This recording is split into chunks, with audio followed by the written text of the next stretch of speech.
Welcome back to the IBSP. Here's your host, Foxy New. David Benavidez versus Dmitry Bivol next. Look, let's break it down honestly and objectively as possible. In reports per ESPN Knockout and Ring Magazine, Dmitry Bivol versus David Benavidez is close to being finalized by Matchroom in the PBC this summer for Dmitry Bivol's undisputed light heavyweight championship. Bivol was ordered by the WBC to fight its number one contender, David Benavidez, earlier this week. So, what's interesting is, Matchroom and PBC, according to this report, are putting the fight together, and a lot of people are talking about Turkey didn't want to bid on the fight. For me, personally, there's too many fanboys in the sport. I don't care if Turkey puts on the fight.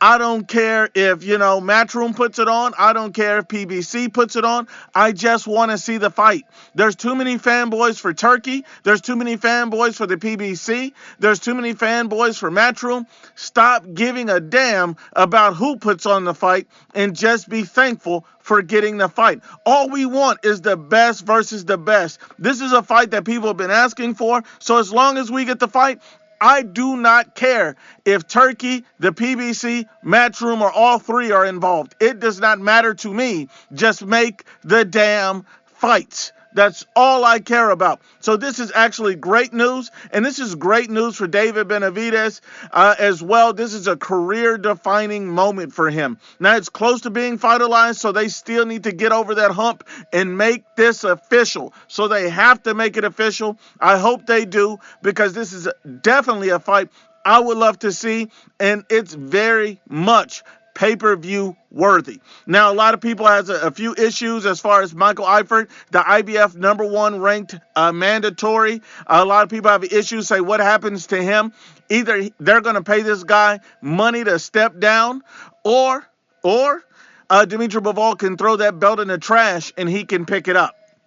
Either way, it does not matter. If Bivol throws the belt away, they can always get that belt later down the line. If Bivol decides to pay this guy off, all good. He'll step down and move to the side so this match can happen. As far as Artur Beterbiev, a lot of people have issues with the trilogy.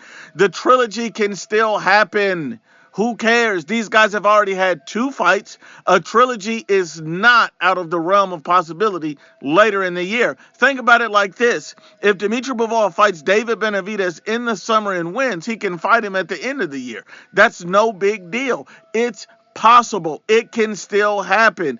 I mean, people got to stop being sensitive about this. You remember, Turkey's original plan for Beterbiev, Bivol, was to include David Benavidez in an interim fight between between these guys fighting the first and second fight, and it didn't happen. So the fact that he gave us an immediate rematch and now Benavidez is stepping in, whether Turkey's involved or not, it was still a part of the original plan. So I don't have a problem with it. A trilogy can still happen.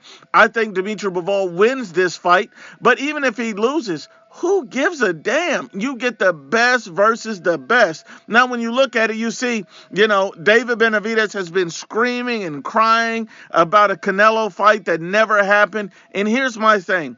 David Benavidez has a golden opportunity. You got an opportunity to fight the guy that beat Canelo Alvarez.